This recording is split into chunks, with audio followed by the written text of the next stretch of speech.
Welcome to Arsenal Report, and remember, make subscribe, then you continue enjoy your news.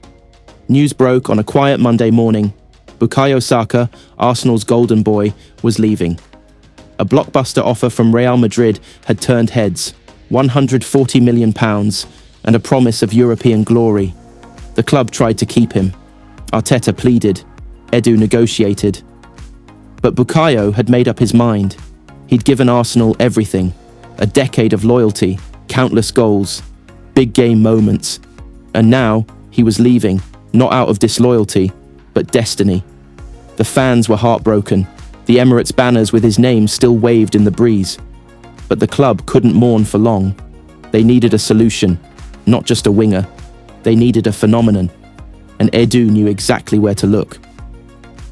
At a strategy meeting in London Colney, Arteta stared at the board in silence.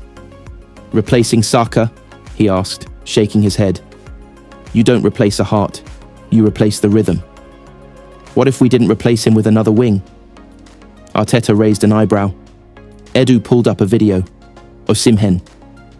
But this wasn't the usual highlight reel of striker goals. It was different. Clips of him drifting wide, running at fullbacks, crossing, cutting in with pace, ferocity, and flair.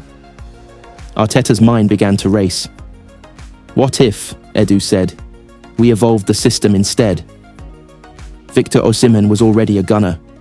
He'd joined Arsenal the summer before and exploded into life at centre-forward.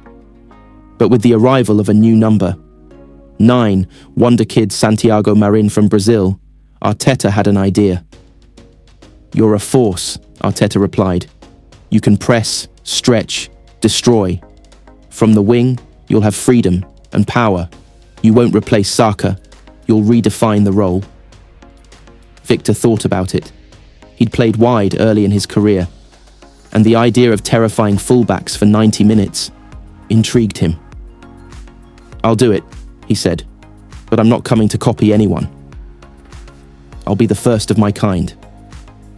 The media exploded when Arteta confirmed the decision. Osimhen to replace Saka on the right wing? Arsenal's boldest tactical switch yet.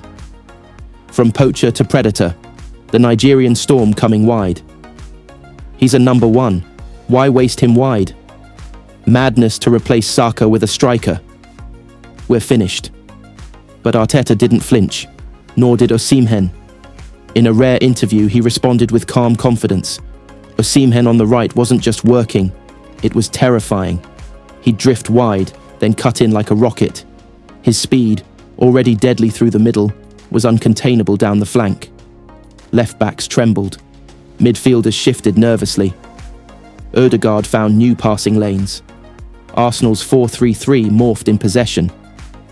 Osimhen stayed high and wide, sometimes even wider than Saka used to, dragging defenders, opening lanes for Marin and Martinelli. He pressed with fury. He tracked back. He bullied opponents. He was a winger in position, but a predator in attitude. The Emirates was packed. Arsenal versus Tottenham, the North London derby. No Saka. Just Osimhen, warming up along the touchline, crowd buzzing with curiosity.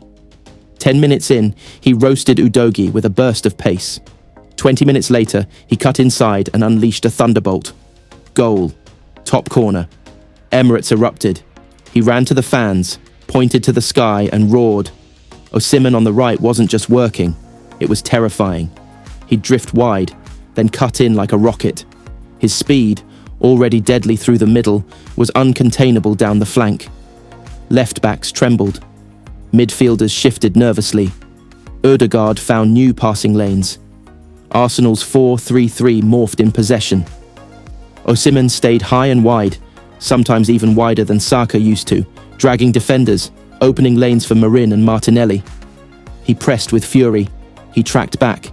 He bullied opponents. He was a winger in position, but a predator in attitude. The Emirates was packed. Arsenal versus Tottenham, the North London derby. No Saka, just Osimhen, warming up along the touchline, crowd buzzing with curiosity. 10 minutes in, he roasted Udogie with a burst of pace. 20 minutes later, he cut inside and unleashed a thunderbolt. Goal. Top corner. Emirates erupted. He ran to the fans, pointed to the sky and roared. By full time, he had 2 goals, 1 assist, and more duels won than any player on the pitch. The fans had seen the future. Chapter 7. Shadow of the Past. Of course, Saka's shadow lingered. There were moments when fans still sang his name. Banners still flew.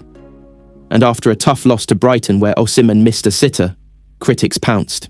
He arrived early, left late, spent extra hours on crossing drills, 1v1 training, even watching Saka's old footage, not to copy, but to learn. In the dressing room, Ødegaard took him aside. "Don't be afraid of his shadow," he said. "Make your own." Osimhen nodded. Another news. Reece James joins Arsenal. The news hit like a thunderclap across English football. Reece James, Chelsea captain, confirmed as an Arsenal player. Few transfers in recent memory had caused such a stir, fewer still involving a player so deeply woven into the fabric of a rival club. It had been a season of turbulence at Stamford Bridge. The revolving door of managers, the chaos of bloated squads, and the lack of direction gnawed at James. Though still only 25, he had already tasted the highs of Champions League glory and the lows of repeated injury layoffs and missed opportunities. He had grown from the Cobham Academy into Chelsea's leader, wearing the armband with pride. Yet something in him whispered that he had plateaued, that perhaps the time had come for a bold, unthinkable move. That whisper turned into a conversation in April 2025, shortly after Chelsea's limp exit from the Europa Conference League. In a quiet meeting with his agent in Surrey, the question was raised. Arsenal had been watching closely. Mikel Arteta, ever the tactician, had long admired James, not just for his defensive solidity or his delivery from the right flank, but for his leadership and professionalism. In secret, Arsenal's sporting director Edu began laying groundwork, knowing full well the media storm it would ignite. The deal moved quickly behind closed doors. By late May, James had met with Arteta in North London. It wasn't a sales pitch, it was a footballing philosophy, a vision. James, a student of the game, was captivated. He spoke to me not just about how I'd fit into the system, James would later say in his unveiling interview, but how I could evolve as a player and a leader. The trigger came when Chelsea failed to qualify for European football. James, loyal as he was, recognised that sentimentality couldn't outweigh stagnation. Arsenal, on the other hand, had just secured a second-place Premier League finish and were back in the Champions League. Their project brimmed with energy. Martin Ødegaard orchestrating the midfield, Bukayo Saka lighting up the right wing, and William Saliba marshalling the backline. Reece saw a place for himself in the middle of it all. By early June, the clubs had reached an agreement, a £68 million fee plus add-ons. It was one of the most expensive transfers between Premier League rivals. Chelsea fans were heartbroken, divided. Some understood his desire to move on. Others branded him a traitor. But for Arsenal fans, it was an extraordinary coup. The announcement video dropped on Arsenal's official channels on a sunny Tuesday morning. James, wearing the 24 shirt, posed at London Colney, then was shown training alongside familiar faces from the England setup. The internet exploded. Hashtags like Red James and Chelsea Captain No More trended for hours. The move wasn't just symbolic, it was strategic. Arsenal, needing depth and quality at right back, had been rotating between Ben White and Takahiro Tomiyasu. Reece James offered a hybrid: defensive grit, attacking output, and elite experience.